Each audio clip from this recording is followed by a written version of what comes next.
Sebelum ceritanya dimulai, silahkan tulis di kolom komentar dari daerah mana saja teman-teman yang menonton cerita ini. Jangan lupa like dan subscribe agar channel ini bisa semakin berkembang dan bisa mempersembahkan cerita yang lebih menarik lagi. Perjalanan menuju rumah Ibu Tari terasa lebih panjang dari seharusnya. Rania duduk di kursi penumpang, memandangi jalanan kota yang perlahan berganti menjadi pinggiran yang lebih lengang. Di pangkuannya, putranya yang baru berusia 1 bulan, Bima, tertidur pulas, tidak menyadari kecamuk di dalam hati ibunya. Di sebelahnya, Indra, suaminya, menyetir dengan raut wajah yang sulit diartikan. Ada rasa bersalah di sana, Rania tahu, tetapi juga ada keharusan yang tidak bisa dibantah. Tugas negara memanggilnya keluar pulau selama seminggu penuh, sebuah waktu yang terasa seperti selamanya bagi seorang ayah dengan bayi yang baru lahir. Meninggalkan Rania sendirian dalam kondisi pasca melahirkan yang masih rentan bukanlah pilihan. Maka, keputusan pun diambil. Rania akan dititipkan di rumah ibunya, Ibu Tari. Sebuah solusi yang terdengar sempurna di atas kertas, namun meninggalkan sebongkah keresahan aneh di dasar hati Rania. Ia menyayangi ibu mertuanya, tentu saja. Ibu Tari adalah wanita yang baik, lembut tutur katanya, dan selalu tampak perhatian. Namun, ada sesuatu dalam perhatiannya yang terkadang terasa berlebihan, sebuah kelembutan yang seolah memiliki sisi lain yang tersembunyi. "Kamu akan baik-baik saja di sini," kata Indra saat mobil mereka akhirnya berhenti di depan sebuah rumah bergaya klasik yang terawat baik. Taman kecil di depannya penuh dengan bunga warna-warni, memberikan kesan hangat dan ramah. "Ibu pasti akan menjagamu dan Bima dengan sangat baik. Aku janji akan menelepon setiap hari." Rania hanya mengangguk, mencoba memaksakan seulas senyum. Ia tidak ingin menambah beban di pundak suaminya. Ia turun dari mobil, menggendong Bima dengan hati-hati, sementara Indra menurunkan tas-tas mereka dari bagasi. Pintu depan terbuka bahkan sebelum mereka sempat mengetuk. Sosok Ibu Tari muncul di ambang pintu, wajahnya berseri-seri dengan senyum lebar yang khas. "Akhirnya sampai juga kalian," sapanya dengan suara hangat. Ayo masuk. Sudah Ibu siapkan semuanya." Tanpa menunggu jawaban, Ibu Tari langsung mengambil alih Bima dari gendongan Rania. "Biar ibu yang pegang cucu nenek yang paling tampan ini. Kamu pasti lelah sekali, Rania. Ayo, duduk dulu." Rania merasa sedikit kehilangan saat Bima berpindah tangan, namun ia menepis perasaan itu. Mungkin ini hanya perasaannya saja, kelelahan dan hormon pasca melahirkan membuatnya terlalu sensitif. Ia mengikuti suaminya masuk ke dalam rumah yang sejuk dan nyaman. Aroma masakan lezat menguar dari arah dapur, pertanda bahwa ibu mertuanya telah mempersiapkan sambutan yang istimewa. Semua terlihat sempurna. Terlalu sempurna. Selama 1 jam berikutnya, Ibu Tari tidak pernah melepaskan Bima dari dekapannya. Ia menggendongnya, mengajaknya bicara dengan suara bayi yang dibuat-buat, dan memamerkan setiap sudut rumah kepada sang cucu yang masih tertidur. Rania dan Indra duduk di ruang tamu, menyesap teh hangat yang disajikan. Indra berusaha mencairkan suasana dengan cerita-cerita ringan tentang pekerjaannya, namun Rania merasa percakapan itu terasa kosong. Matanya terus tertuju pada bayinya. Ia merasa seperti tamu di rumahnya sendiri, seorang penonton yang perannya telah diambil alih. Saat Bima mulai menggeliat, tanda ia lapar, Rania segera berdiri. "Sepertinya Bima mau menyusu, Bu." Ibu Tari tersenyum. "Oh, tentu saja. Kamarmu sudah Ibu siapkan di sebelah. Spraynya baru, udaranya juga sejuk. Ibu sudah pasang kelambu juga supaya tidak ada nyamuk." Ia menyerahkan Bima kepada Rania, namun tatapan matanya seolah berkata bahwa ia melakukannya dengan enggan. Waktu perpisahan dengan Indra tiba. Pria itu memeluk Rania erat-erat, lebih lama dari biasanya. "Jaga diri baik-baik, ya. Jaga Bima. Kalau ada apa-apa, langsung telepon aku, tidak peduli jam berapapun," bisiknya di telinga Rania. Rania menahan air matanya, mengangguk kuat. Ia melihat suaminya mencium kening Bima dan berpamitan pada ibunya, lalu mobil itu pun perlahan menjauh, meninggalkan Rania dalam keheningan rumah yang terasa asing. Kini hanya ada dirinya, bayinya, dan ibu mertuanya. Seminggu terasa begitu lama. Hari pertama berlalu dengan lambat. Ibu Tari benar-benar memanjakannya. Ia tidak diizinkan melakukan apapun. Makanan selalu terhidang di meja. Pakaian kotornya tiba-tiba sudah bersih dan terlipat di lemari, dan setiap kali Bima menangis, Ibu Tari akan muncul lebih dulu, seolah memiliki indera keenam. "Biar ibu saja, Rania. Kamu harus banyak istirahat, jangan sampai stres. Nanti air susumu tidak lancar," katanya setiap kali Rania mencoba mengambil alih tugasnya sebagai ibu. Awalnya Rania merasa bersyukur, namun lama-kelamaan ia merasa tidak nyaman. Ia merasa perannya sebagai ibu direbut perlahan-lahan. Setiap keputusan kecil mengenai Bima, mulai dari popok mana yang harus dipakai hingga kapan waktu terbaik untuk menjemurnya di pagi hari, selalu dikomentari dan dikoreksi oleh Ibu Tari dengan dalih, pengalaman orang tua zaman dulu lebih teruji. Malam harinya, Rania mencoba menelepon Indra. Ia ingin menceritakan perasaannya, keresahan kecil yang mengganjal hatinya. Namun, seolah tahu, Ibu Tari datang ke kamarnya, membawakan segelas susu hangat. Ia tidak pergi, melainkan duduk di tepi ranjang, mengelus kepala Bima yang tertidur di boks bayi. Kehadirannya membuat Rania tidak bisa berbicara bebas. Percakapannya dengan Indra menjadi kaku dan penuh kalimat basa-basi. Semuanya baik-baik saja, hanya itu yang bisa ia katakan, sementara matanya menatap Ibu Tari yang tersenyum penuh arti. Setelah telepon ditutup, perasaan terisolasi itu semakin menjadi-jadi. Ia merasa seperti berada di dalam sangkar emas yang indah, dirawat dengan baik namun kebebasannya terkekang. Ia mencoba menepis semua pikiran buruk itu. Mungkin ia hanya terlalu banyak berpikir. Ibu Tari hanya ingin yang terbaik untuknya dan cucunya. Tidak ada yang salah dengan itu. Malam itu, sekitar pukul 2 dini hari, Rania terbangun karena haus. Bima masih tertidur pulas di sisinya, napasnya terdengar teratur dan damai. Dengan sangat hati-hati agar tidak menimbulkan suara, Rania turun dari tempat tidur dan berjalan keluar kamar menuju dapur. Rumah itu gelap dan sunyi. Hanya cahaya bulan yang menyusup dari jendela besar di ruang keluarga, yang memberikan sedikit penerangan. Saat melewati ruang keluarga, langkahnya terhenti. Ia mendengar suara samar, sangat pelan, seperti seseorang sedang berbisik di telepon. Suara itu datang dari ruang kerja Ibu Tari yang pintunya sedikit terbuka.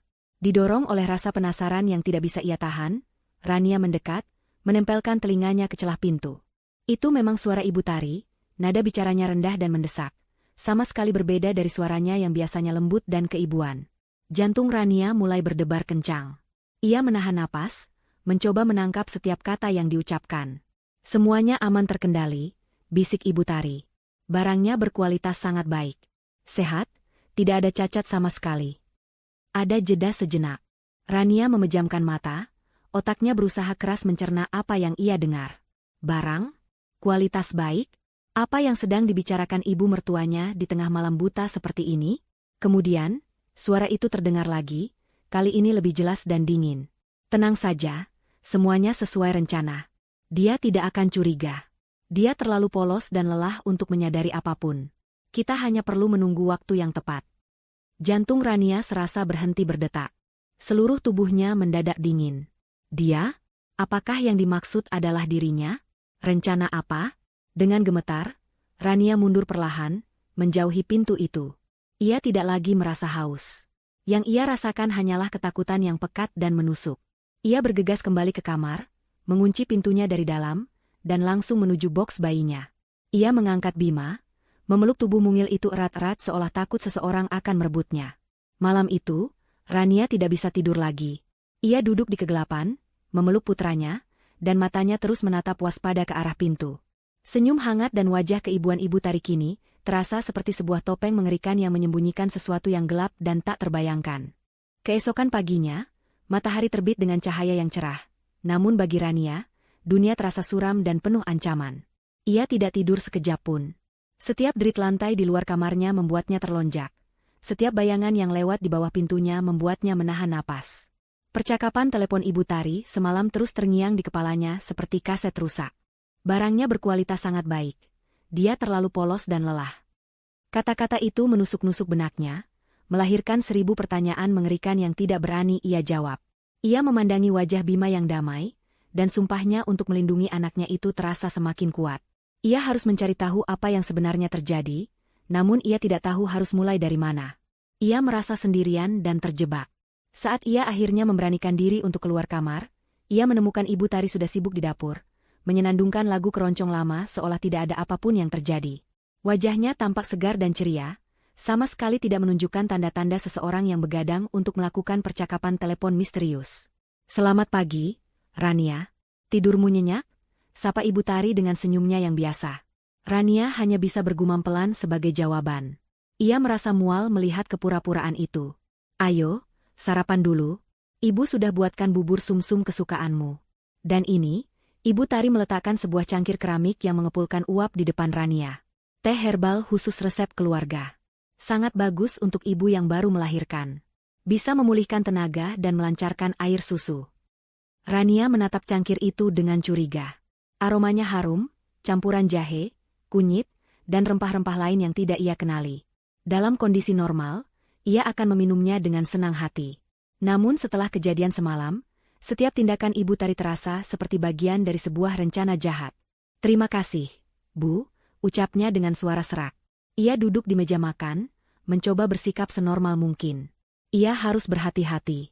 Ia tidak boleh menunjukkan kecurigaannya. Ibu Tari duduk di seberangnya, memperhatikannya dengan saksama. "Ayo, diminum selagi hangat." Khasiatnya lebih terasa. Tatapan mata ibu mertuanya itu seolah menguncinya, tidak memberinya pilihan lain. Dengan tangan sedikit gemetar, Rania mengangkat cangkir itu dan menyesapnya sedikit. Rasanya manis dan hangat, dengan sedikit rasa pahit di akhir. Tidak ada yang aneh. Mungkin ia memang hanya paranoid. Mungkin percakapan telepon itu hanya salah paham. Ia mencoba meyakinkan dirinya sendiri, sambil perlahan menghabiskan teh herbal itu di bawah pengawasan Ibu Tari. Setelah sarapan, efek dari minuman itu mulai terasa. Rania merasakan gelombang kantuk yang luar biasa berat menyerangnya. Ini bukan rasa kantuk biasa karena kurang tidur. Ini adalah sebuah kabut tebal yang menyelimuti otaknya, membuat kelopak matanya terasa seperti timah. Pikirannya menjadi lambat, dan ia kesulitan untuk fokus. "Kamu terlihat lelah sekali, Nak. Sebaiknya kamu istirahat di kamar," kata Ibu Tari dengan nada penuh perhatian. Suaranya terdengar sayup-sayup di telinga Rania. Rania ingin menolak. Ia ingin tetap terjaga untuk mengawasi Bima, tetapi tubuhnya tidak mau menurut. Ia mengangguk lemah dan berjalan terhuyung-huyung ke kamarnya. Begitu kepalanya menyentuh bantal, ia langsung jatuh ke dalam kegelapan yang pekat dan tanpa mimpi. Rania terbangun beberapa jam kemudian dengan perasaan linglung. Kepalanya pening dan mulutnya terasa kering. Ia melihat jam di dinding. Sudah lewat tengah hari.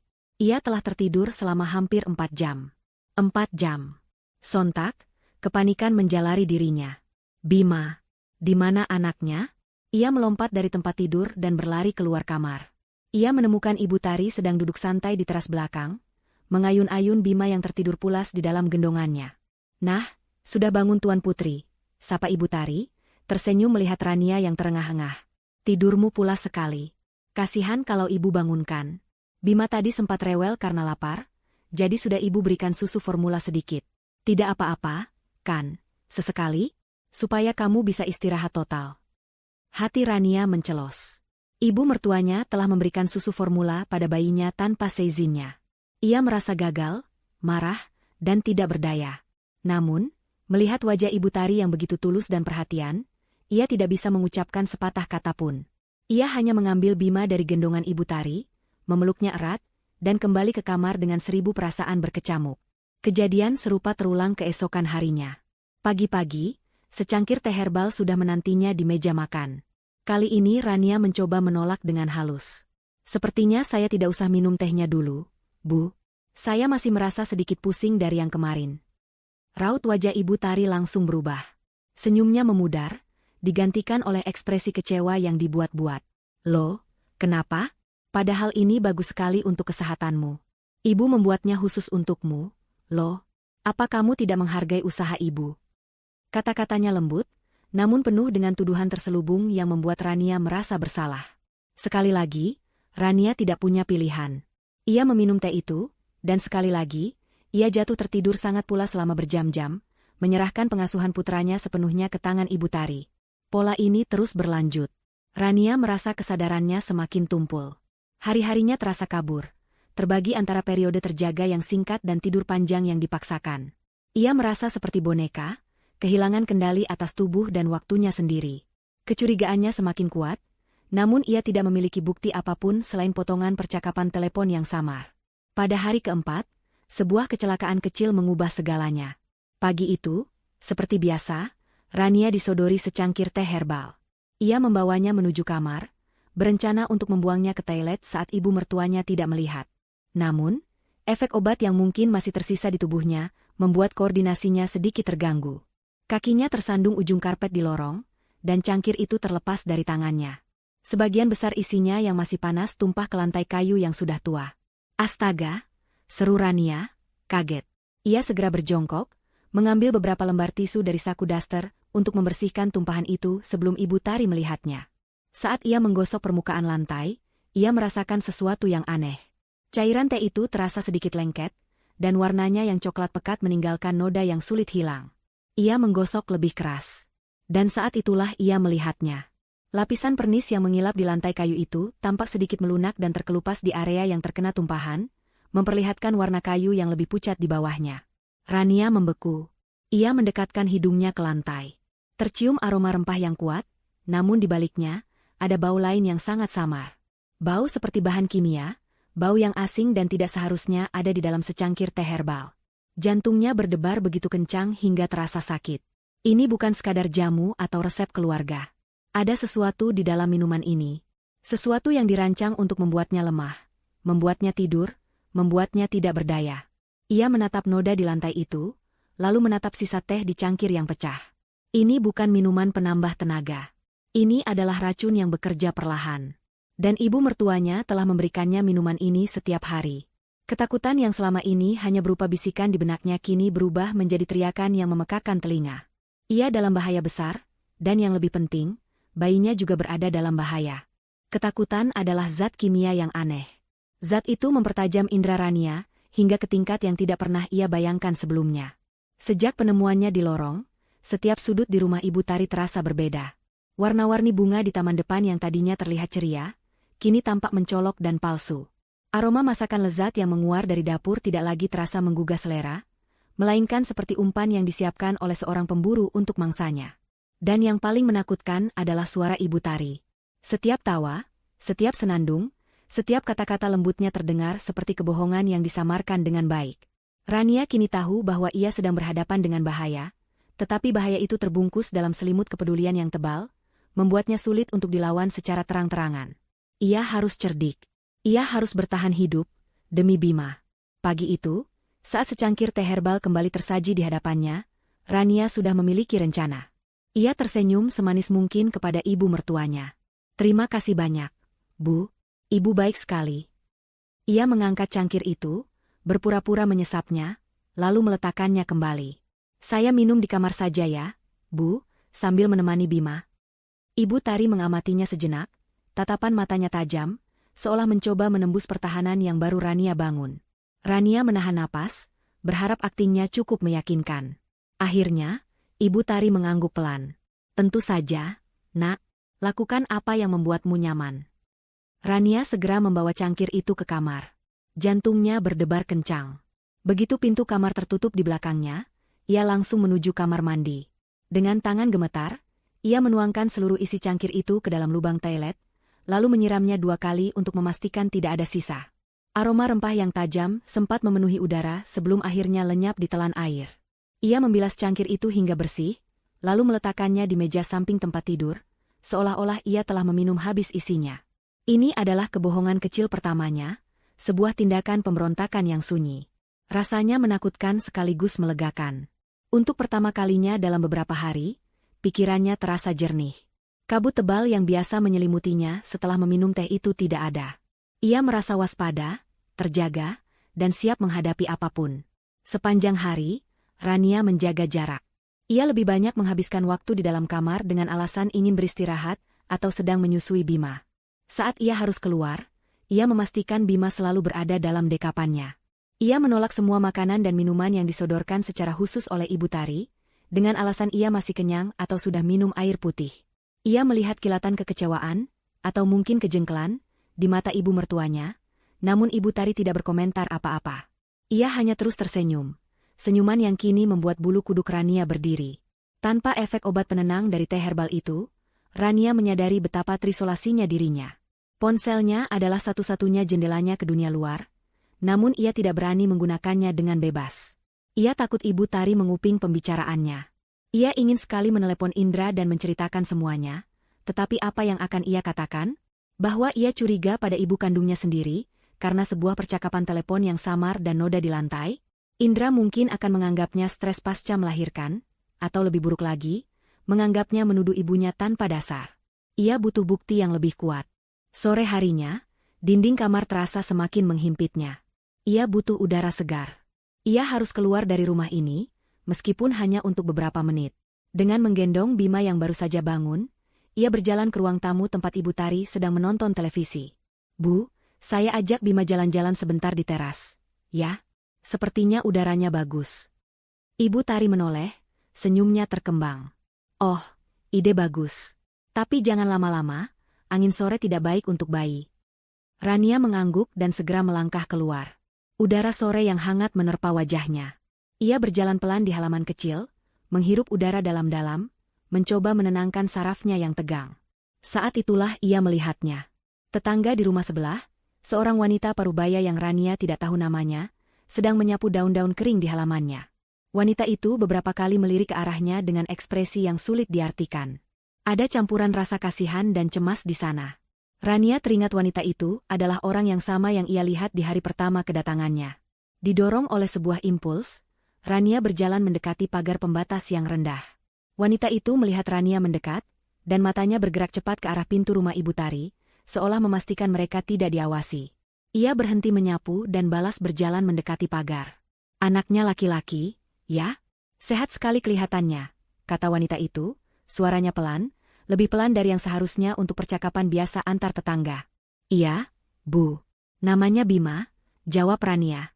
Mereka berdiri dalam keheningan yang canggung selama beberapa detik. Rania bisa merasakan bahwa wanita ini ingin mengatakan sesuatu yang lebih penting. Tiba-tiba, wanita itu mencondongkan tubuhnya sedikit ke depan. Matanya masih awas menatap ke arah rumah Rania. "Jangan minum apapun yang dia berikan," bisiknya dengan sangat cepat. "Pura-pura saja tidur malam ini."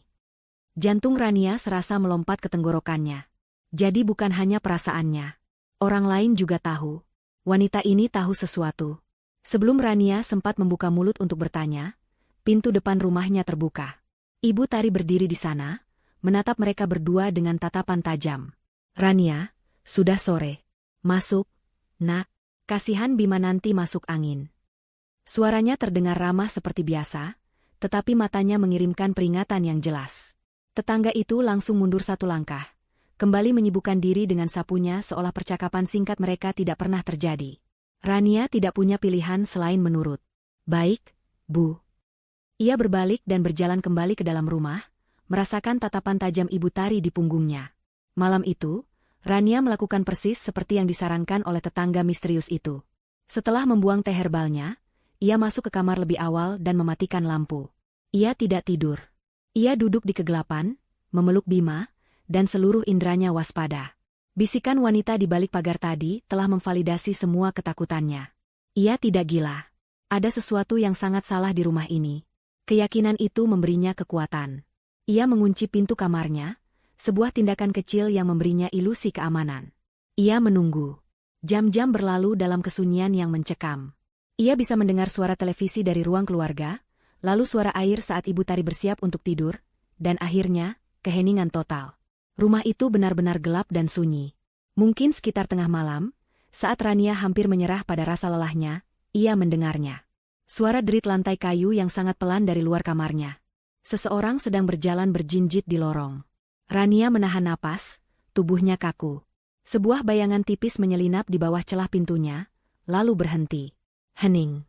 Selama beberapa detik yang terasa seperti selamanya, tidak ada suara apapun. Rania memeluk Bima semakin erat, berdoa agar putranya tidak terbangun dan menangis. Kemudian, ia melihatnya. Kenop pintu kamarnya bergerak. Sangat pelan, tanpa suara, kenop itu berputar sedikit ke kanan, lalu ke kiri. Seseorang di luar sana sedang mencoba membuka pintunya, memastikan apakah pintu itu terkunci atau tidak. Jantung Rania berdebar begitu keras, hingga ia takut orang di luar bisa mendengarnya. Setelah beberapa detik, pergerakan itu berhenti. Bayangan di bawah pintu lenyap, diikuti oleh suara derit lantai yang menjauh. Ibu Tari telah memeriksanya. Ia ingin memastikan Rania sudah tertidur pulas di bawah pengaruh minumannya. Malam itu, Rania akhirnya mengerti. Ini bukan hanya tentang merebut perannya sebagai ibu. Ini jauh lebih gelap dari itu. Ia dan bayinya adalah tahanan di rumah ini. Hari kelima terasa seperti hari penentuan. Setelah teror malam sebelumnya, Rania tahu ia tidak bisa lagi hanya menunggu dan bertahan. Ia harus bertindak. Ia harus keluar dari rumah ini. Tetapi bagaimana caranya? Ia tidak bisa begitu saja mengemasi barang-barangnya dan pergi. Ibu Tari akan menghentikannya, mungkin dengan paksa.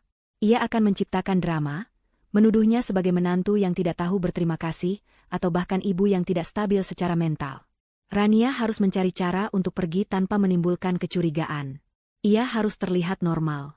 Pagi itu, ia keluar dari kamar dengan wajah yang sengaja ia buat terlihat lelah dan sedikit pucat. Ia membiarkan rambutnya sedikit berantakan. Ia ingin Ibu Tari percaya bahwa ia masih berada di bawah kendalinya, bahwa ia masih meminum teh herbal itu dan menghabiskan sebagian besar waktunya dalam keadaan linglung. Rencananya tampaknya berhasil. Ibu Tari menyambutnya dengan senyum puas. Pulas sekali tidurnya semalam, sampai ibu ketuk pintu pun tidak dengar. Katanya, sebuah kebohongan yang dirancang untuk menguji Rania. Rania hanya tersenyum tipis. Maaf, Bu. Saya lelah sekali. Ia menghabiskan pagi itu dengan menyusun rencana di dalam kepalanya, sambil berpura-pura melakukan aktivitas normal. Ia harus menemukan cara untuk menghubungi tetangga itu lagi. Wanita itu adalah satu-satunya sekutunya, satu-satunya orang yang tampaknya tahu apa yang sedang terjadi. Saat sedang memilih baju untuk Bima setelah memandikannya, Rania menyadari sesuatu. Ia mencari sebuah setelan baju terusan berwarna biru langit, hadiah dari sahabat baiknya saat Bima lahir. Baju itu adalah favoritnya, terbuat dari bahan katun organik yang sangat lembut. Ia ingat dengan jelas telah mencucinya 2 hari yang lalu, dan meletakkannya di tumpukan paling atas di dalam lemari. Tetapi sekarang, baju itu tidak ada di sana. Rania mengernyit, membongkar seluruh tumpukan pakaian Bima. Tetap tidak ada. Perasaan tidak enak mulai merayapinya. Ia kemudian teringat selimut rajut berwarna krem, juga sebuah hadiah mahal dari rekan kerja Indra. Ia mencarinya di boks bayi dan di keranjang cucian. Selimut itu juga lenyap. Satu persatu, Rania menyadari bahwa beberapa barang terbaik dan termahal milik Bima telah hilang. Bukan barang-barang biasa yang ia beli sendiri, melainkan hadiah-hadiah bagus yang terlihat baru dan berharga. Dengan napas yang mulai memburu, Rania memberanikan diri untuk bertanya pada Ibu Tari yang sedang merapikan ruang tamu. Bu, apa Ibu melihat baju Bima yang warna biru langit, yang ada gambar awannya? Ibu Tari berhenti sejenak, menatapnya dengan ekspresi berpikir. Yang mana? Ya, baju Bima kan banyak. Mungkin terselip di antara cucian kotor. Nanti coba Ibu carikan. Jawabannya terlalu santai, terlalu lancar. Dan selimutnya yang rajutan juga tidak ada. Bu, lanjut Rania, suaranya sedikit bergetar. Ibu Tari tertawa kecil, tawa yang terdengar sumbang di telinga Rania. Rania, kamu ini sejak melahirkan jadi pelupa sekali, ya? Mungkin kamu sendiri yang salah taruh. Sudahlah, jangan dipikirkan. Itu kan hanya baju dan selimut. Nanti bisa beli lagi yang lebih bagus. Gaslighting. Ibu Tari sedang memutarbalikkan fakta, membuatnya meragukan ingatannya sendiri. Tetapi Rania tahu ia tidak lupa. Ia tahu barang-barang itu telah diambil. Untuk apa? Dijual? Diberikan kepada seseorang? Pertanyaan itu menambah lapisan baru pada misteri yang menakutkan ini. Ibu mertuanya bukan hanya meracuninya, tetapi juga mencuri barang-barang cucunya sendiri. Saat itu juga Rania tahu ia harus keluar rumah hari ini dan berbicara dengan tetangganya. Ia butuh alasan yang kuat. Setelah berpikir sejenak, sebuah ide muncul. Ia menghampiri Ibu Tari dengan wajah panik. Bu, aduh, gawat. Stok popok Bima yang ukuran kecil ternyata tinggal 2 lembar. Saya salah lihat kemarin, saya kira masih banyak. Saya harus beli sekarang juga. Ini adalah kebohongan. Stok popok Bima masih cukup untuk 3 hari ke depan. Ibu Tari tampak ragu. Kenapa tidak bilang dari pagi? Biar ibu saja yang pergi beli. Kamu di rumah saja jaga Bima.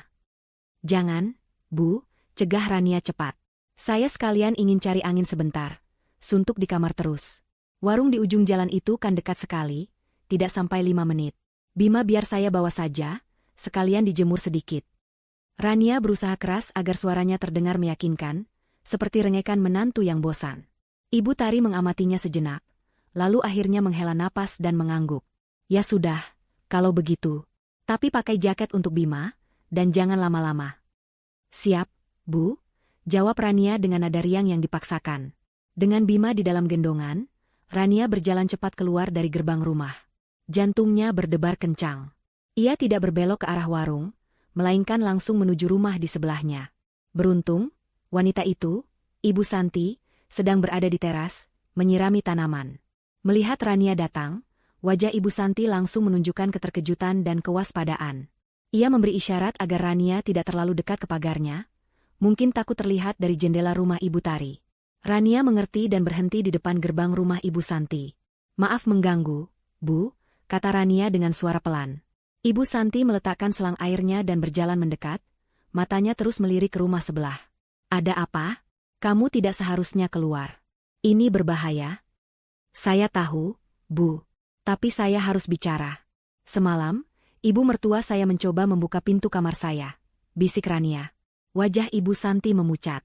Ketakutan di matanya terlihat nyata, dan itu membuat Rania semakin yakin bahwa bahaya yang ia hadapi bukanlah imajinasinya. "Sudah kuduga," desis Ibu Santi. "Kamu tidak bisa tinggal di sana lebih lama lagi. Kamu dan bayimu dalam bahaya besar." "Bahaya apa, Bu? Tolong beritahu saya apa yang sebenarnya terjadi," mohon Rania. Suaranya nyaris putus asa. Ibu Santi menggelengkan kepalanya dengan panik. "Tidak di sini. Terlalu berisiko. Dia bisa melihat atau mendengar kita." Wanita itu berpikir sejenak, matanya menatap tajam ke arah Rania. Sebuah keputusan tampak terbentuk di wajahnya. Ia mencondongkan tubuhnya ke depan, suaranya sangat pelan namun penuh dengan penekanan. "Dengarkan aku baik-baik. Jangan tinggal di sini. Ayo malam ini kamu menginap di rumahku." Rania terkejut, namun Ibu Santi terus berbicara. "Akan kutunjukkan sesuatu dari lantai 2 rumahku. Sesuatu yang akan menjelaskan segalanya. Jangan bilang siapa-siapa. Pura-pura saja seperti biasa. Nanti malam, tepat jam 11, saat dia pikir kamu sudah tidur pulas karena minumannya, keluarlah diam-diam lewat pintu belakang. Aku akan menunggumu." Undangan itu terdengar gila dan sangat berbahaya, tetapi itu adalah satu-satunya jalan keluar yang Rania miliki. Itu adalah satu-satunya harapan. Dengan mata berkaca-kaca, Rania mengangguk. "Baik, Bu. Saya akan datang." Ia tidak membeli popok. Ia langsung kembali ke rumah, pikirannya berpacu. Malam ini, semuanya akan terungkap malam ini. Saat ia melangkah masuk kembali ke dalam rumah Ibu Tari, rumah itu terasa seperti sarang laba-laba, dan ia adalah seekor lalat yang harus berjuang untuk melepaskan diri sebelum semuanya terlambat. Keputusan telah dibuat. Kesepakatan sunyi dengan Ibu Santi di depan pagar tadi, telah menyalakan api keberanian di dalam diri Rania yang sebelumnya padam. Api itu kecil, berkedip-kedip ditiup angin ketakutan, tetapi cukup untuk menghangatkan hatinya yang membeku. Sisa hari itu ia lalui dalam sebuah sandiwara besar. Ia adalah aktris utama di atas panggung yang tidak ia inginkan, memerankan peran sebagai menantu yang patuh dan ibu baru yang naif. Setiap senyum yang ia berikan pada Ibu Tari terasa seperti topeng yang berat. Setiap anggukan kepalanya terasa seperti sebuah pengkhianatan terhadap dirinya sendiri. Namun ia tahu, ia harus memainkan peran ini dengan sempurna. Kesalahan sekecil apapun bisa berarti akhir dari segalanya. Pikirannya berpacu 1000 putaran per menit, menyusun detail dari rencana pelarian yang terasa begitu nekat. Sementara ia menyuapi Bima, ia memetakan rute di dalam kepalanya. Keluar dari kamar, menyusuri lorong gelap, melewati dapur, lalu menuju pintu belakang. Pintu itu jarang digunakan, ia harus memastikannya tidak terkunci atau terhalang sesuatu.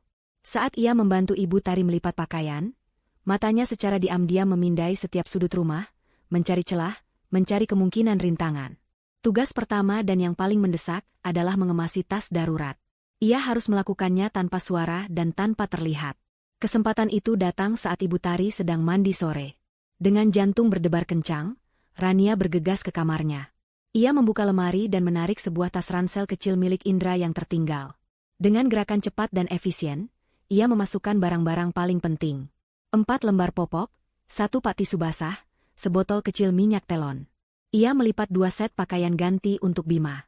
Kemudian untuk dirinya sendiri, dompet berisi kartu identitas dan sedikit uang tunai, pengisi daya ponsel, dan sebotol air mineral yang ia ambil dari dapur beberapa hari lalu dan ia sembunyikan. Setiap barang yang masuk ke dalam tas terasa seperti sebuah langkah kecil menuju kebebasan. Ia tidak berani membawa terlalu banyak. Takut tas itu terlihat terlalu besar dan mencurigakan. Setelah selesai, ia menyembunyikan tas itu di tempat yang paling tidak terduga, di bawah tumpukan selimut tebal di bagian paling dalam lemari pakaian. Siapapun yang hanya mengintip sekilas tidak akan pernah menyadarinya. Ia selesai tepat pada waktunya. Begitu ia menutup pintu lemari, ia mendengar suara air dari kamar mandi berhenti. Makan malam hari itu adalah siksaan terberat. Rania duduk di hadapan Ibu Tari, menyendokkan nasi dan opor ayam ke mulutnya yang terasa seperti kapas. Setiap suap terasa sulit ditelan. Ibu Tari, seperti tidak menyadari apapun, bercerita dengan riang tentang rencananya untuk minggu itu. Besok kita coba resep bubur tim baru untuk Bima, ya. Ibu lihat di majalah, katanya bagus untuk perkembangan otak. Lusa, mungkin kita bisa ajak Bima ke taman dekat komplek, biar dia kena matahari pagi. Rania hanya mengangguk dan tersenyum, padahal di dalam hatinya ia berteriak, aku tidak akan ada di sini besok. Aku dan Bima akan pergi. Ironi dari percakapan itu terasa begitu tajam, begitu menyakitkan. Ia merasa bersalah karena telah membohongi wanita yang, di mata dunia, adalah seorang mertua yang sempurna.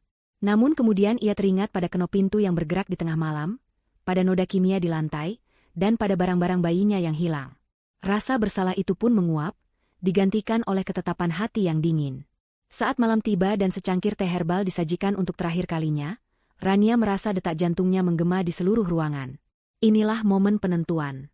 Ia menerima cangkir itu dengan tangan yang ia paksa agar tidak gemetar. Terima kasih, Bu. Saya capek sekali hari ini. Sepertinya teh ini akan membantu saya tidur nyenyak. Katanya, sebuah kalimat yang terasa begitu pahit di lidahnya. Ia membawa minuman itu ke kamar, seperti yang biasa ia lakukan. Di dalam kamar mandi, ia tidak langsung membuangnya. Ia menatap cairan coklat pekat itu sejenak. Inilah senjatanya, inilah alat yang digunakan wanita itu untuk melumpuhkannya. Dengan perasaan marah yang meluap, ia menyiramkan teh itu ke toilet. Suara air yang berputar terdengar seperti sorakan kemenangan. Ia membilas cangkir itu dengan bersih, mengeringkannya, lalu meletakkannya di meja. Sandiwara selesai. Kini yang tersisa hanyalah penantian. Menunggu hingga jam 11 malam adalah peregangan waktu yang paling menyiksa dalam hidup Rania. Ia membaringkan Bima di tempat tidur, menyenandungkan lagu Nina Bobo dengan suara bergetar. Ia mematikan lampu kamar, menyisakan hanya lampu tidur kecil yang temaram. Ia duduk di tepi ranjang, tidak berani bergerak. Seluruh tubuhnya adalah sebuah antena raksasa, menangkap setiap suara di rumah itu. Ia mendengar suara televisi yang akhirnya dimatikan pukul 10. Ia mendengar suara keran air dan pintu-pintu yang ditutup saat Ibu Tari bersiap-siap tidur. Lalu, sekitar pukul 10:30, ia mendengar langkah kaki ibu mertuanya melewati kamarnya menuju kamar tidur utama di ujung lorong. Setelah itu, sunyi. Keheningan yang berat dan penuh antisipasi. Rania melirik jam di ponselnya. 10:50. Sudah waktunya bersiap. Dengan gerakan yang sepelan mungkin, ia mengangkat Bima yang tertidur dari ranjang. Bayi itu sedikit menggeliat, membuat jantung Rania hampir berhenti. Tapi Bima kembali terlelap. Rania membungkusnya dengan selimut hangat. Ia menyandang tas ranselnya, terasa berat di pundaknya, bukan karena isinya, tetapi karena beban dari keputusan yang ia ambil. Ia berdiri sejenak di tengah kamar, mengumpulkan sisa-sisa keberaniannya. Jam menunjukkan pukul 10:55. 5 menit lagi. Ia berjalan tanpa suara menuju pintu. Telinganya menempel di kayu yang dingin itu, mencoba mendengar sesuatu, apa saja. Dan saat itulah ia mendengarnya. Suara derit papan lantai yang sangat khas dari lorong di luar kamarnya. Suara yang sama seperti malam sebelumnya. Tubuhnya membeku di tempat. Seseorang ada di luar sana. Sebuah bayangan kembali melintas di bawah celah pintu, mengaburkan cahaya samar dari lorong. Jantung Rania berdentum-dentum di dadanya, begitu keras hingga ia takut bayinya akan terbangun. Ia memeluk Bima lebih erat, tubuhnya gemetar tak terkendali. Lalu, dalam keheningan yang mencekam, ia melihatnya lagi. Kenop pintu itu bergerak. Perlahan, tanpa suara, diputar sedikit ke kanan, lalu kembali ke posisi semula. Ibu Tari sedang melakukan pemeriksaan terakhirnya. Memastikan tawanannya sudah tertidur lelap di dalam perangkap. Kenop pintu itu berhenti bergerak. Bayangan di bawah pintu lenyap, diikuti oleh keheningan yang mutlak. Selama beberapa detik yang terasa abadi, Rania tidak berani bernapas. Ia hanya berdiri mematung di kegelapan, memeluk Bima begitu erat hingga buku-buku jarinya memutih. Apakah Ibu Tari sudah pergi? Ataukah wanita itu masih berdiri di luar sana, mendengarkan, menunggu tanda-tanda kehidupan dari dalam kamar? Rania menunggu, menghitung detak jantungnya yang menggila. 1, 2, 3. Tidak ada suara apapun. Ia memberanikan diri untuk mengintip dari lubang kunci. Lorong di luar tampak kosong dan gelap. Ibu Tari sudah kembali ke kamarnya. Dengan napas yang akhirnya ia hembuskan dalam getaran panjang, Rania tahu bahwa inilah saatnya. Tidak ada waktu untuk ragu. Ia mundur dari pintu, memastikan setiap langkahnya tidak menimbulkan suara. Targetnya sekarang adalah pintu belakang, seperti yang diinstruksikan oleh Ibu Santi. Menggendong bayi sambil membawa ransel dalam kegelapan total adalah sebuah tantangan. Setiap perabot di rumah yang familiar di siang hari kini berubah menjadi rintangan yang mengancam. Rania bergerak selangkah demi selangkah, menggunakan tangannya untuk meraba dinding sebagai pemandu. Lantai kayu yang tua ini adalah musuh terbesarnya. Beberapa papannya berderit jika diinjak di titik yang salah. Rania mengingat-ingat titik mana saja yang harus ia hindari, bergerak seperti seorang penari balet yang melakukan koreografi paling penting dalam hidupnya. Ia melewati ruang tamu yang gelap, hanya diterangi oleh cahaya bulan yang pucat dari jendela. Ia bisa melihat sofa tempat ia duduk bersama Indra beberapa hari yang lalu, sebuah kenangan dari kehidupan normal yang kini terasa begitu jauh. Perjalanan menuju dapur terasa seperti menempuh jarak berkilo-kilometer. Akhirnya, ia tiba. Pintu belakang terbuat dari kayu solid dengan sebuah grendel besi. Siang tadi, saat Ibu Tari sibuk di depan, Rania diam-diam telah memeriksa grendel ini. Grendel itu sedikit berkarat dan seret. Ia harus membukanya dengan sangat perlahan. Dengan bima menempel di satu sisi tubuhnya, Rania menggunakan tangan satunya untuk menarik grendel itu sedikit demi sedikit. Besi beradu dengan besi, menghasilkan suara gesekan pelan yang di telinga Rania terdengar sekeras guntur. Ia berhenti, mendengarkan. Hening. Ia melanjutkannya lagi, milimeter demi milimeter, hingga grendel itu akhirnya terbuka sepenuhnya. Ia menarik napas dalam-dalam, lalu memutar kenop pintu. Engselnya berdecit pelan. Sebuah suara protes kecil di tengah keheningan malam. Rania menyelinap keluar, lalu menutup pintu di belakangnya dengan hati-hati. Udara malam yang dingin langsung menerpa wajahnya. Rasanya segar, bebas. Ia berada di luar. Ia berhasil keluar. Perasaan lega yang sesaat segera digantikan oleh urgensi. Ia berlari kecil melintasi halaman belakang yang berumput, menuju pagar rendah yang membatasi rumah Ibu Tari dan Ibu Santi. Di sana, di dalam kegelapan, sebuah pintu di rumah sebelah terbuka sedikit. Sosok Ibu Santi memberi isyarat dengan tangannya agar ia cepat. Rania bergegas, melompati pagar rendah itu dengan sedikit kesulitan, dan langsung masuk ke dalam pelukan Ibu Santi yang menunggunya. "Syukurlah kamu berhasil," bisik Ibu Santi, suaranya dipenuhi kelegaan. Ia segera menutup dan mengunci pintu, lalu membawa Rania menjauh dari jendela manapun. Rumah Ibu Santi terasa hangat dan aman, sebuah kontras yang tajam dengan atmosfer dingin dan menakutkan yang baru saja Rania tinggalkan. "Ayo, cepat, ke atas," kata Ibu Santi, nadanya mendesak. "Kita tidak punya banyak waktu." Ibu Santi memandunya menaiki tangga kayu menuju lantai 2. Mereka berjalan tanpa menyalakan lampu, hanya mengandalkan cahaya remang-remang dari luar. Mereka masuk ke sebuah kamar tidur tamu yang jendelanya menghadap langsung ke halaman dan ruang tamu rumah Ibu Tari. Pemandangannya begitu jelas, seolah sedang menonton pertunjukan di atas panggung. Ibu Santi mematikan lampu tidur di kamar itu, membuat mereka berdua tenggelam dalam kegelapan. "Lihat," bisiknya, menunjuk ke arah rumah sebelah. Rania mendekati jendela, jantungnya berdebar kencang karena antisipasi dan rasa takut. Ia melihat ke seberang. Lampu di ruang tamu rumah Ibu Tari ternyata masih menyala terang. Dan di sana, ia melihat ibu mertuanya. Wanita itu tidak sedang tidur. Ia sedang mondar-mandir di ruang tamu, sesekali melihat ke arah ponselnya, lalu ke arah jendela, seolah sedang menunggu kedatangan seseorang. Wajahnya yang biasanya tenang dan keibuan kini tampak tegang dan tidak sabar. Pemandangan itu membuat darah Rania berdesir. Apa yang sedang ditunggunya di tengah malam begini? Mereka menunggu dalam keheningan yang menegangkan. Rania duduk di kursi dekat jendela, memangku Bima yang masih tertidur, sementara Ibu Santi berdiri di sisinya, matanya tidak pernah lepas dari rumah sebelah. 10 menit berlalu. 15 menit. Rania mulai bertanya-tanya apa yang sebenarnya mereka tunggu.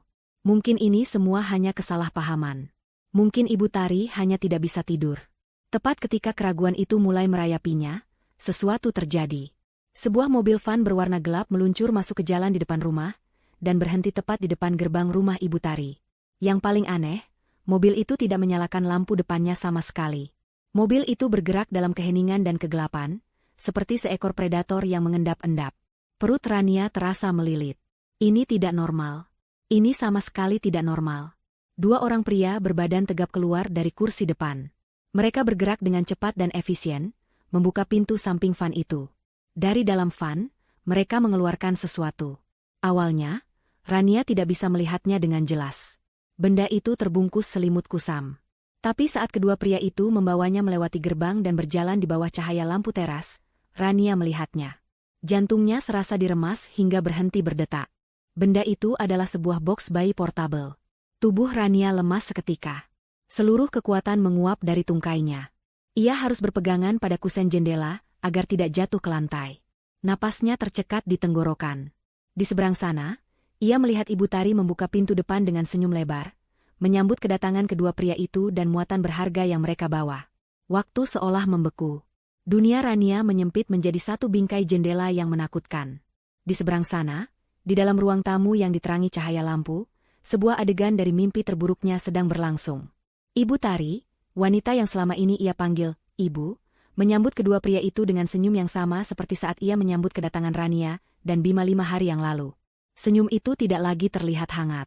Senyum itu adalah senyum seorang pebisnis yang puas dengan kiriman barang dagangannya. Salah satu pria itu menyerahkan box bayi portabel kepada Ibu Tari. Dengan gerakan yang terlatih, Ibu Tari membukanya dan mengintip ke dalam. Ia tidak mengelus bayi di dalamnya dengan kasih sayang seorang nenek. Ia memeriksanya. Matanya bergerak cepat, memindai dari atas ke bawah, seolah sedang memeriksa kualitas sebuah produk. Rania merasa mual. Perutnya bergejolak hebat, hingga ia harus menekan mulutnya dengan tangan agar tidak muntah. Ini bukan kunjungan keluarga. Ini adalah transaksi. Perasaannya terkonfirmasi saat pria kedua menyerahkan sebuah amplop coklat tebal kepada Ibu Tari. Wanita itu menerimanya, menimbangnya sejenak di tangan, lalu mengangguk puas sebelum memasukkan amplop itu ke dalam saku dasternya. Dia melakukannya lagi, desis Ibu Santi di sebelahnya. Suara wanita itu bergetar karena campuran amarah dan ketakutan. Ya Tuhan, dia benar-benar melakukannya lagi. Rania menoleh pada Ibu Santi. Matanya dipenuhi pertanyaan bisu yang terlalu mengerikan untuk diucapkan. Ibu Santi menatapnya dengan pandangan penuh simpati. Rumah itu, katanya sambil menunjuk ke seberang, bukanlah rumah singgah untuk keluarga. Itu adalah stasiun transit. Sebuah pangkalan untuk sindikat penjualan bayi. Setiap kata yang diucapkan Ibu Santi menghantam Rania seperti batu. Sindikat. Penjualan bayi. Kata-kata itu terdengar begitu asing, begitu brutal, seperti sesuatu yang hanya ada di berita kriminal, bukan di kehidupan nyata menantunya sendiri. Aku mulai curiga sekitar setahun yang lalu, lanjut Ibu Santi, matanya kembali menatap waspada ke arah jendela. Ada seorang gadis muda, katanya keponakan jauhnya, yang tinggal di sana setelah melahirkan. Sama sepertimu. Gadis itu terlihat ceria saat pertama datang. Ibu Santi berhenti sejenak, menarik napas dalam-dalam. Selama seminggu dia di sana, aku hampir tidak pernah melihatnya keluar. Lalu, suatu pagi, aku melihatnya pergi diantar oleh mobil yang sama seperti yang baru saja datang. Wajahnya hancur. Dia menangis tanpa suara, tatapan matanya kosong. Dan dia pergi sendirian. Tanpa bayinya. Sebuah es dingin menjalari tulang punggung Rania. Ia bisa membayangkan gadis itu. Ia bisa merasakan keputusasaannya. Setelah itu, polanya mulai terlihat, kata Ibu Santi. Setiap beberapa bulan, akan ada seorang kerabat baru yang datang. Selalu ibu muda yang baru melahirkan, selalu sendirian karena suaminya sedang bekerja jauh. Dan selalu ada mobil van gelap yang datang dan pergi di tengah malam. Aku mencoba melapor ke ketua lingkungan, tapi mereka tidak percaya. Mereka bilang Ibu Tari adalah warga senior yang paling dihormati. Mereka bilang aku hanya bergosip karena iri. Rania kembali menatap ke seberang. Pemandangan di dalam sana semakin mengerikan. Saat kedua pria itu pergi, seorang wanita lain yang tidak Rania kenali keluar dari salah satu kamar di belakang. Wanita itu menggendong seorang bayi lain, yang tampak sedikit lebih besar. Mereka berdua, Ibu Tari dan wanita asing itu, kini sibuk mengurus kedua bayi itu dengan efisiensi yang dingin. Tidak ada cinta di sana, hanya rutinitas. Rania juga melihat hal lain yang membuat darahnya membeku. Di sudut ruang tamu, yang sebelumnya tidak ia perhatikan, ada tumpukan perlengkapan bayi. Kaleng-kaleng susu formula dari berbagai merek, tumpukan popok dalam berbagai ukuran, beberapa set pakaian bayi yang masih baru terbungkus plastik. Ini bukan persiapan untuk satu cucu. Ini adalah sebuah inventaris. Dan kemudian, kepingan puzzle terakhir jatuh ke tempatnya dengan bunyi yang memekakan telinga. Percakapan telepon yang ia dengar. Barangnya berkualitas sangat baik. Sehat, tidak ada cacat sama sekali. Itu bukan tentang barang. Itu tentang seorang bayi. Itu tentang Bima. Dia terlalu polos dan lelah untuk menyadari apapun. Itu adalah dirinya. Dirinya yang dibuat lemah dan tidak berdaya oleh teh herbal beracun itu. Minuman itu, hilangnya barang-barang Bima yang bagus, semua sikap posesif Ibu Tari, semuanya adalah bagian dari sebuah rencana yang mengerikan. Ia bukanlah menantu yang sedang dirawat. Ia adalah target. Bayinya adalah komoditas yang sedang disiapkan untuk dijual. Saat kesadaran itu menghantamnya, Rania terhuyung mundur dari jendela. Kakinya tidak lagi sanggup menopang tubuhnya. Ia merosot ke lantai, punggungnya bersandar di dinding yang dingin. Ia memeluk Bima, yang masih tertidur dengan damai di pangkuannya, tidak menyadari bahwa ia baru saja nyaris menjadi korban kejahatan paling keji. Air mata yang sejak tadi ia tahan akhirnya tumpah. Ia menangis tanpa suara, tubuhnya berguncang hebat. Ini bukan tangisan kesedihan. Ini adalah tangisan kemarahan, ketakutan, dan kehancuran total. Realitasnya telah terkoyak. Wanita yang ia hormati, ibu dari suaminya, nenek dari anaknya, adalah seorang monster yang bersembunyi di balik senyum keibuan. Ibu Santi berlutut di sampingnya, meletakkan tangan yang menenangkan di bahunya. "Aku tahu ini berat," bisiknya.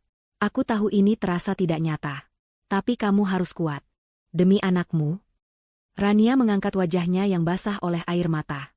Matanya kini tidak lagi menunjukkan ketakutan, melainkan sebuah kilatan baja yang dingin. Ketakutannya telah bermetamorfosis menjadi sesuatu yang lain. Sesuatu yang lebih kuat. Kemarahan seorang ibu. "Apa yang harus saya lakukan?" tanyanya, suaranya serak namun tegas. Ibu Santi tidak menjawab. Sebaliknya, ia mengambil ponsel Rania yang tergeletak di kursi. Ia menyalakannya, membuka aplikasi kamera, dan menyerahkannya kembali kepada Rania. Tatapan matanya serius dan penuh arti. "Jangan hanya melihat. Rekam semuanya," katanya dengan suara mantap. "Setiap gerakan, setiap wajah, setiap detail. Jangan berhenti merekam. Ini bukan lagi hanya kecurigaan. Ini adalah bukti. Ini satu-satunya senjata yang kita punya. Ini satu-satunya hal yang akan membuat polisi percaya pada kita dan menyeret monster itu ke pengadilan." Rania menatap layar ponsel di tangannya, lalu kembali ke jendela. Di seberang sana, Ibu Tari sedang memotret salah satu bayi dengan ponselnya, mungkin untuk dikirimkan kepada calon pembeli. Wajahnya tampak begitu normal, begitu tenang. Rania mengarahkan kameranya ke arah jendela. Dengan tangan yang kini tidak lagi gemetar, ia menekan tombol rekam. Malam itu terasa lebih panjang dari semua malam dalam hidup Rania jika digabungkan. Ia tidak bisa tidur, bahkan tidak berani memejamkan mata. Ia duduk di kamar tamu Ibu Santi, punggungnya bersandar pada kepala ranjang, dengan Bima tertidur lelap di sisinya. Setiap napas yang dihembuskan putranya terdengar seperti musik paling berharga di dunia, sebuah pengingat nyata akan apa yang sedang ia perjuangkan. Adrenalin dan kemarahan membuatnya tetap terjaga, mempertajam setiap inderanya. Rumah Ibu Santi adalah benteng perlindungan, tetapi Rania tetap merasa tidak aman. Ia terus-menerus melirik ke arah jendela, membayangkan Ibu Tari entah bagaimana bisa tahu ia ada di sana dan akan datang untuk mengambil Bima. Ibu Santi, yang tampaknya mengerti gejolak batin tamunya, membawakannya segelas air hangat dan duduk di kursi di seberang ranjang, menemaninya dalam keheningan yang syarat makna. Mereka adalah dua wanita asing yang disatukan oleh kejahatan tak terduga, menjadi sekutu dalam kegelapan. Sesuai instruksi Ibu Santi, Rania terus merekam. Ia duduk di dekat jendela yang tirainya hanya dibuka sedikit. Ponselnya disandarkan pada tumpukan buku, merekam semua aktivitas yang terlihat di rumah sebelah. Ia merekam saat mobil van gelap itu akhirnya pergi sekitar pukul 3 pagi. Ia merekam siluet wanita tak dikenal yang sesekali melintas di depan jendela ruang tamu. Setiap menit rekaman terasa seperti sepotong amunisi yang ia kumpulkan untuk pertempuran yang akan datang. Video itu adalah buktinya, suaranya, dan kebenarannya. Saat langit di luar mulai berubah warna dari hitam pekat menjadi nila keabu-abuan, Rania tahu ia harus melakukan panggilan telepon paling sulit dalam hidupnya. Ia harus memberitahu Indra. Hatinya terasa berat. Bagaimana ia bisa menjelaskan semua ini? Bagaimana ia bisa memberitahu suaminya bahwa ibu yang selama ini dipuja dan dihormatinya adalah seorang penjahat keji? Ia takut Indra tidak akan percaya, atau lebih buruk lagi, menyalahkannya. Namun, ia juga tahu ia tidak bisa melaluinya sendirian. Ia membutuhkan suaminya. Sekitar pukul 4 pagi, ia memberanikan diri. Ia masuk ke kamar mandi agar suaranya tidak terdengar oleh siapapun selain Indra, lalu menekan nomor suaminya. Telepon berdering 3 kali sebelum akhirnya diangkat. "Rania, ada apa menelepon sepagi ini? Apa Bima baik-baik saja?" Suara Indra terdengar serak karena baru bangun tidur, namun penuh kekhawatiran. Mendengar suara suaminya, pertahanan Rania runtuh. Indra, bisiknya, suaranya pecah oleh isak tangis yang coba ia tahan. Indra, kamu harus tenang. Dengarkan aku baik-baik. Rania, kamu kenapa? Kamu membuatku takut. Desak Indra, suaranya kini terdengar panik. Rania menarik napas dalam-dalam, mencoba menenangkan dirinya. Aku dan Bima tidak di rumah ibu. Kami melarikan diri. Keheningan sesaat di ujung telepon. Apa maksudmu melarikan diri? Melarikan diri dari apa? Dengan suara bergetar, Rania menceritakan semuanya. Ia menceritakan tentang teh herbal yang membuatnya tertidur, tentang percakapan telepon di tengah malam, tentang barang-barang Bima yang hilang, tentang kenop pintu yang bergerak, tentang bisikan Ibu Santi, dan puncaknya, tentang apa yang ia saksikan dari jendela lantai 2 rumah tetangganya beberapa jam yang lalu. Ia menceritakan tentang mobil van gelap, boks bayi, dan transaksi di ruang tamu. Awalnya, seperti yang Rania takutkan, Indra terdengar tidak percaya. Rania, sayang, kamu pasti lelah sekali. Mungkin kamu hanya salah lihat. Mungkin. Aku tidak salah lihat. Indra, potong Rania, suaranya kini meninggi karena frustrasi. Aku merekamnya. Aku punya videonya. Tanpa menunggu jawaban, Rania mematikan panggilan suara dan mengirimkan klip video berdurasi 1 menit yang paling jelas. Saat Ibu Tari menerima boks bayi dan amplop uang. Beberapa detik kemudian, ia menelepon kembali. Indra langsung mengangkatnya. Suaranya benar-benar berbeda. Kepanikan dan ketidakpercayaan telah lenyap, digantikan oleh nada horor yang dalam dan serak. Ya Tuhan, Rania, ya Tuhan, Ibu. Ia tidak bisa menyelesaikan kalimatnya. Rania bisa mendengar napasnya yang berat dan tersengal-sengal. Itu nyata, Indra. Semuanya nyata, isak Rania. Bima adalah target mereka selanjutnya. Keheningan di ujung sana terasa begitu berat. Rania bisa membayangkan dunia suaminya yang juga sedang hancur berkeping-keping.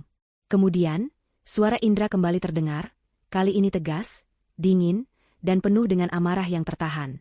Aku berangkat sekarang. Aku putar balik. Aku tidak peduli dengan tugas ini. Dengarkan aku, Rania, tetap di rumah tetangga itu. Kunci semua pintu dan jendela. Jangan bicara dengan siapapun. Aku akan sampai di sana secepat yang aku bisa.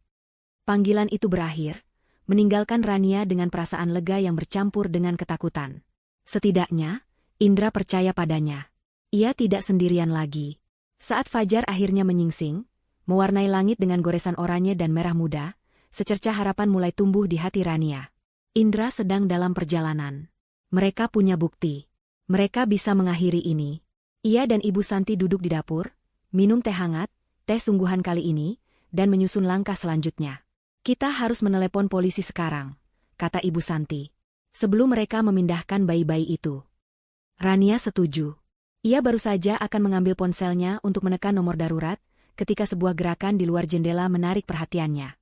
Ia mengintip melalui celah tirai. Pemandangan di luar membuat darahnya serasa berhenti mengalir. Pintu depan rumah Ibu Tari terbuka dengan kasar. Ibu Tari melangkah keluar, tidak lagi dengan daster rumahannya, melainkan dengan pakaian lengkap seolah hendak bepergian. Wajahnya tidak lagi menampilkan senyum keibuan. Wajah itu adalah topeng kemarahan dan kepanikan murni. Ia pasti sudah menyadari bahwa kamar Rania kosong. Ia pasti sudah tahu bahwa mangsanya telah lolos. Dan yang paling mengerikan adalah arah tatapannya. Ia tidak melihat ke jalanan atau ke rumah tetangga yang lain. Matanya yang menyipit karena marah tertuju lurus, tanpa keraguan sedikitpun, ke arah rumah Ibu Santi. Dia tahu. Entah bagaimana, dia tahu Rania ada di sini. Ancaman itu tidak lagi bersembunyi di balik pintu yang tertutup. Ancaman itu kini berada di halaman depan, dan sedang menatap lurus ke arah mereka.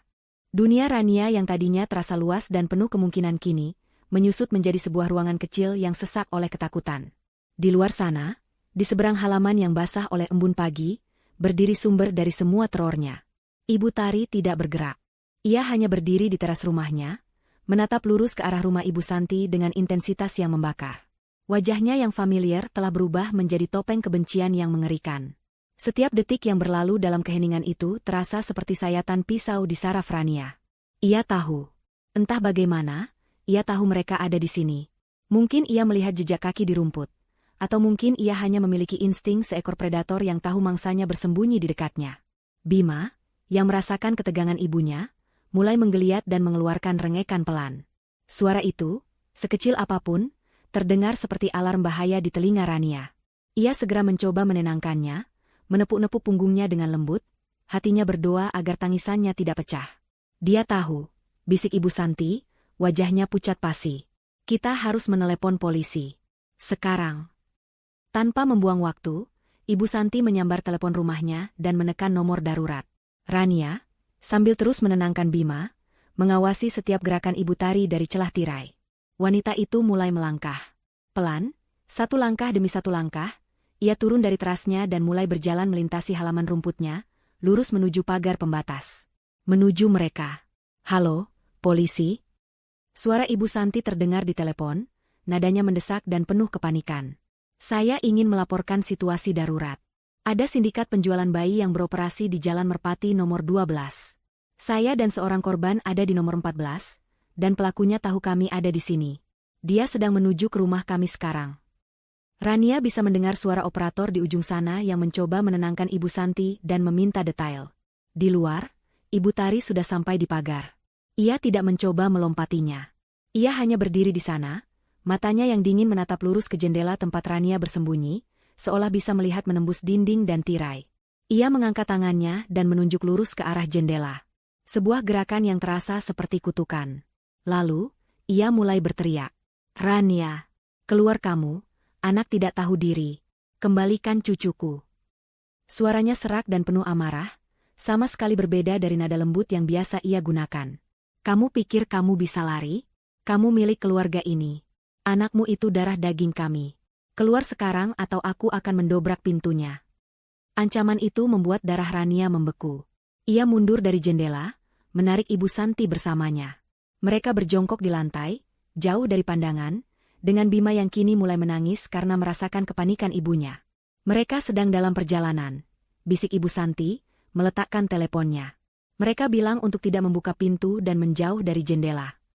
Di luar, gedoran keras mulai terdengar di pintu depan rumah Ibu Santi, diikuti oleh teriakan-teriakan Ibu Tari yang semakin histeris. Waktu terasa merayap. Setiap detik terasa seperti 1 jam. Rania memeluk Bima erat-erat, menyembunyikan wajah putranya di lekuk lehernya, mencoba melindunginya dari suara-suara mengerikan di luar. Ia hanya bisa berdoa agar Indra segera datang, agar polisi segera tiba, agar mimpi buruk ini berakhir. Dan kemudian, di tengah-tengah suara gedoran dan teriakan, terdengar suara lain. Suara decit ban mobil yang berhenti mendadak, diikuti oleh suara pintu-pintu mobil yang dibuka dan ditutup dengan cepat. Teriakan Ibu Tari berhenti. Gedoran di pintu juga berhenti. Rania dan Ibu Santi saling berpandangan, tidak berani berharap. Hening sesaat.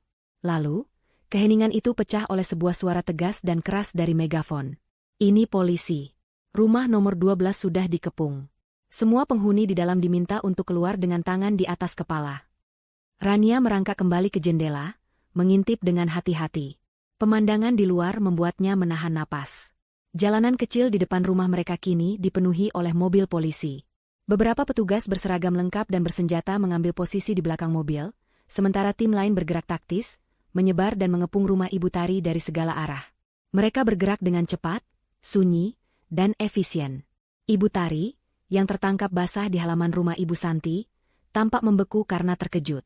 2 orang petugas dengan sigap menghampirinya, memborgol tangannya ke belakang punggungnya meskipun ia meronta-ronta.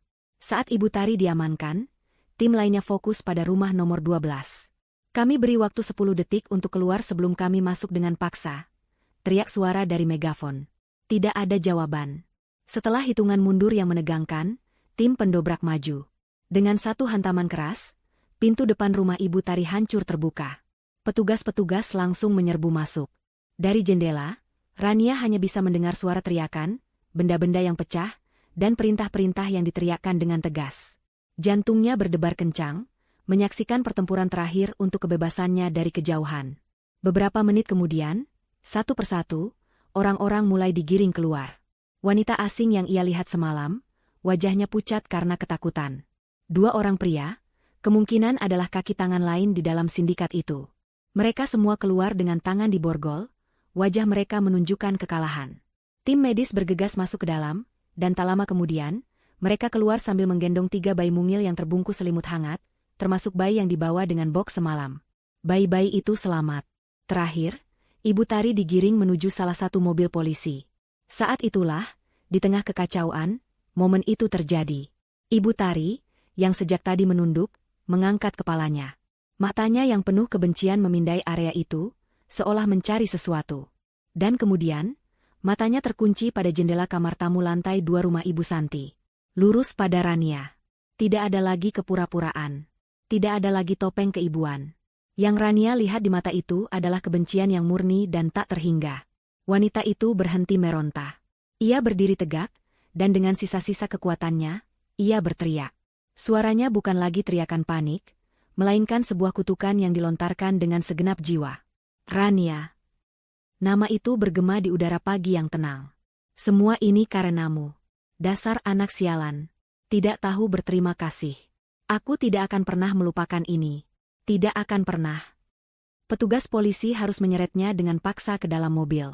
Tapi bahkan saat pintu mobil dibanting tertutup, Rania masih bisa merasakan tatapan penuh kebencian itu menembus kaca, membakar kulitnya. Pertunjukan telah berakhir. Monster itu telah ditangkap. Rania bersandar lemas di dinding, air mata kelegaan akhirnya mengalir di pipinya. Ia bebas. Ia dan Bima selamat. Setelah badai, datanglah ketenangan. Namun ketenangan itu tidak datang dengan segera. Beberapa jam setelah penggerbekan, rumah Ibu Santi yang tadinya sunyi berubah menjadi pusat komando sementara. Polisi, detektif, dan petugas layanan sosial datang dan pergi.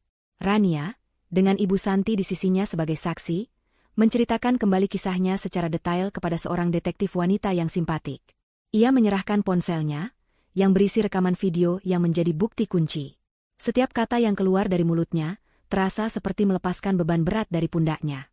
Ia menceritakan semuanya, tanpa ada yang ditutupi. Di tengah-tengah proses wawancara, sebuah mobil sedan melaju kencang dan berhenti mendadak di depan rumah. Indra. Pria itu melompat keluar dari mobil, bahkan sebelum mesinnya benar-benar mati. Wajahnya tampak lelah, cemas, dan penuh penyesalan. Saat matanya menemukan Rania yang berdiri di teras, ia langsung berlari. Rania. Tanpa berkata apa-apa lagi, Indra menariknya ke dalam pelukan yang paling erat dan paling aman yang pernah Rania rasakan. Di sanalah, di dalam dekapan suaminya, Rania akhirnya membiarkan dirinya benar-benar menangis. Ia menangis untuk rasa takutnya, untuk kepolosannya yang hilang, dan untuk kelegaan yang luar biasa karena telah selamat. Indra terus membisikkan kata maaf berulang kali, menyalahkan dirinya sendiri karena telah meninggalkan Rania dalam bahaya. Bukan salahmu, Isak Rania. Kita tidak tahu. Tidak ada yang tahu. Saat itulah Indra pertama kali melihat Bima, yang digendong dengan aman oleh Ibu Santi. Indra melepaskan pelukannya dari Rania, dan menghampiri putranya. Ia mengambil Bima dengan tangan gemetar, menatap wajah mungil itu seolah baru pertama kali melihatnya. Ia menciumi seluruh wajah Bima, air matanya menetes di pipi bayinya. Momen itu adalah sebuah penyatuan kembali sebuah keluarga yang nyaris terkoyak selamanya. Dalam beberapa hari berikutnya, kasus itu meledak menjadi berita nasional. Nenek penjual bayi, sindikat berkedok kasih sayang dibongkar, begitu bunyi salah satu tajuk utama surat kabar. Wajah Ibu Tari terpampang di mana-mana, bukan sebagai sosok keibuan yang dihormati, melainkan sebagai dalang dari kejahatan yang tak terbayangkan. Publik terkejut dan marah. Detail dari operasi sindikat itu terungkap. Mereka mengincar ibu-ibu muda yang rentan dan terisolasi, membius mereka secara perlahan, lalu mencuri bayi mereka untuk dijual kepada pasangan kaya yang tidak bisa memiliki anak atau bahkan ke jaringan adopsi ilegal di luar negeri. Rumah Ibu Tari hanyalah salah satu dari beberapa titik transit. Berkat kesaksian Rania dan Ibu Santi, serta bukti digital dari ponsel Ibu Tari, polisi berhasil membongkar seluruh jaringan hingga ke akarnya. Ibu Santi, tetangga pendiam yang selama ini dianggap aneh, kini dielu-elukan sebagai pahlawan. Beberapa bulan berlalu. Kehidupan Rania dan Indra perlahan mulai kembali normal. Meskipun bekas luka dari trauma itu akan selalu ada. Mereka pindah ke kota lain, memulai lembaran baru di sebuah rumah kecil dengan taman yang cerah, jauh dari kenangan buruk di Jalan Merpati. Rania, yang tadinya sering merasa cemas dan tidak percaya diri sebagai seorang ibu, kini telah berubah. Ia menjadi seorang wanita yang kuat, tegas, dan sangat protektif terhadap putranya. Ia menemukan kekuatan yang tidak pernah ia tahu ia miliki. Bima tumbuh menjadi bayi yang sehat, ceria, dan selalu tertawa, tidak menyadari pertarungan hidup dan mati yang telah dilewati ibunya untuk melindunginya. Suatu sore yang cerah, Saat Rania dan Indra sedang bermain dengan Bima di taman belakang rumah mereka, telepon Indra berdering. Itu adalah detektif yang menangani kasus mereka. Sidang putusan telah selesai. Indra menyalakan pengeras suara agar Rania bisa ikut mendengar. Kasusnya sudah diputuskan, kata suara detektif itu. Semua anggota sindikat utama, termasuk wanita bernama Tari, dijatuhi hukuman maksimal. Penjara seumur hidup tanpa kemungkinan pembebasan bersyarat. Seluruh aset mereka disita oleh negara, dan akan dialokasikan untuk panti asuhan yang merawat anak-anak terlantar, termasuk para korban yang berhasil diselamatkan. Keheningan yang khusyuk menyelimuti taman kecil itu setelah telepon ditutup. Penjara seumur hidup. Keadilan telah ditegakkan. Karma telah menemukan jalannya, bukan dengan cara yang cepat dan dramatis, tetapi dengan cara yang pasti dan tak terhindarkan melalui hukum. Tidak akan ada lagi korban. Tidak akan ada lagi ibu yang pulang dengan tangan hampa dan hati yang hancur karena perbuatan wanita itu.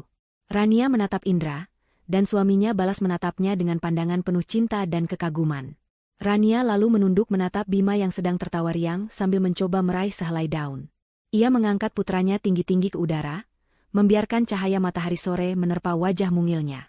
"Kamu aman, sayang," bisik Rania, lebih kepada dirinya sendiri. "Kamu akan selalu aman." Di tengah tawa Bima yang membahana, Rania akhirnya merasa damai. Badai telah berlalu, meninggalkan langit yang bersih dan masa depan yang terbentang cerah untuk keluarga kecilnya.